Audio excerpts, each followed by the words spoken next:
Svelato il nuovo logo di Friuli Doc, la 32esima edizione che si terrà a settembre a Udine rinnova la propria comunicazione affidando la grafica ad Antes e un'illustrazione d'impatto a Luca Font. Si introduce per la prima volta un logo moderno e coordinato che affiancherà quello storico in segno di continuità.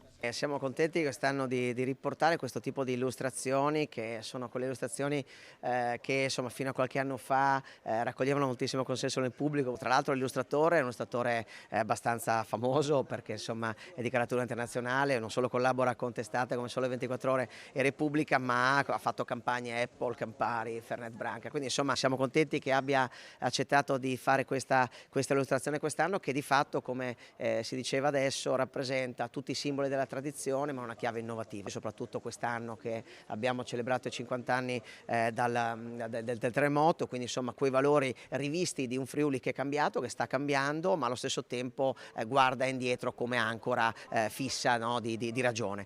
Il nuovo logo mette al centro il sole della torre dell'orologio di Udine, reinterpretando in chiave contemporanea come simbolo di convivialità ed energia del territorio, dando vita al claim ufficiale dell'edizione "La città si riaccende di gusto".